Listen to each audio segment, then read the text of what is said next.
Всем привет! Меня зовут Лена, я приветствую вас на своем канале. Сегодня я хочу вам рассказать о том, как можно сделать камин на Новый год. Убранство, это украшение, это декор. Да, я знаю, что многие уже его сделали, многие варианты уже люди попробовали, но мой вариантчик немножечко отличается. Итак, давайте начнем. Пенополистирол, клей, краска, все это, конечно, будет. Используем 2 листа пенополистирола. Размер у нас, я полностью оставила здесь длину 120.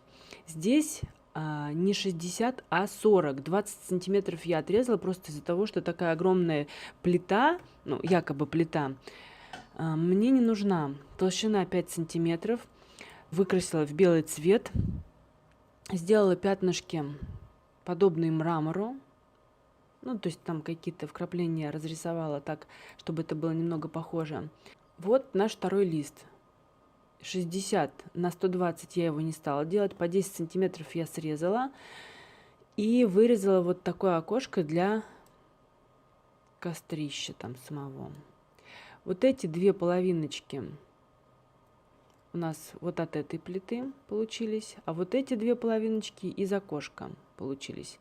Вот это все пространство я не стала ничем заделывать, и даже верхушку тоже не стала заделать, потому что камин находится внизу, и нет никакого смысла, то есть там как-то все это закрывать, просто потому что этого будет не видно. Ну, конечно, если у кого-то есть маленькие дети, они поинтересуются, туда слазят, все проверят и вам расскажут в случае чего.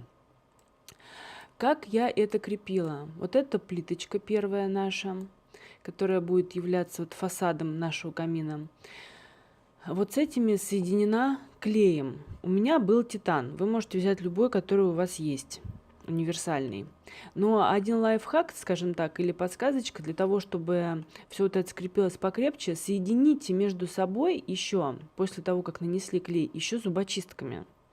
Они очень хорошо скрепляют вот это все дело, и будет вот такая армирующая даже конструкция, можно сказать. Итак, после того, как вы скрепили все, вот это у нас все высохло, мы начинаем делать имитацию швов. Так как пенополистирол совершенно мягкий материал, я вообще не стала заморачиваться чем-то и просто продавливала обычной, там, я не знаю, ручкой, что у меня там было. И еще один момент, обращаю ваше внимание о том, что вот эти размеры вы сразу как бы распределите, посмотрите размер кирпича в интернете, сделайте побольше, поменьше, чтобы это реалистично выглядело. Все-таки стремитесь к натуральному размеру кирпича, чтобы это выглядело более естественно. И еще важный момент, почему надо сначала склеивать, а потом красить вот это все дело и делать швы. Вот на этих местах, на углах, у вас шов идет, и он должен переходить на боковую стеночку для того, чтобы это было более реалистично. Вот эти вот места, которые внутри точно так же. Обращайте внимание, что как на фасаде у вас был шов, так он и пошел внутрь. И после того, как вы все уже склеили, как вы сделали имитацию швов, немножечко помяли чем-то там, продавили этот пенополистирол, чтобы это было не идеальный вылизанный такой прям стеклянный кирпич, а вот чтобы он был фактурно похож на кирпич, красите обычной водоэмульсионкой, самой простой. Это обычная полочка из Леруа. Вот эти вот стеночки может, конечно, немножечко припылить черной краской, которая будет имитировать вот это нагар, копоть, сажу. Это будет очень реально выглядеть красиво. И дальше, почему я не сделала заднюю стенку? Ноутбук, который не задействован в работе до окончания праздников. Я скачала с YouTube видеоролик 10-часовой, который транслирует только вот пламя с характерным потрескиванием дров, с вот этими всполохами пламени, которые очень имитируют живо. Особенно, когда свет выключен в комнате, только елка и вот этот камин. Это очень красиво. Сюда наверх клавиатуры я положила точно такой же черный, выкрашенный черной краской лист, чтобы клавиатура не загрязнилась и не замусорилась. То есть приобрести вот такие полежки маленькие. Если их положить прямо на клавиатуру, ничего страшного с ними не случится.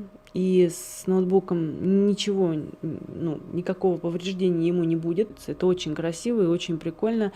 Вот здесь разместите где-то сам блок питания к ноутбуку, переноску, его будет не видно. Ну что, вот такой каминчик у вас должен в итоге получиться. Здесь вы на видео видите, как себя ведет ноутбук со своим видео внутри. Имейте в виду, что это экран, который снимает телефон. То есть вживую это смотрится гораздо более интересно, поэтому на видео здесь можно на это внимание не обращать. Вот. Попробуйте просто с YouTube скачать этот ролик, который длится 10 часов, там около этого, его легко найти. Он так и называется «Камин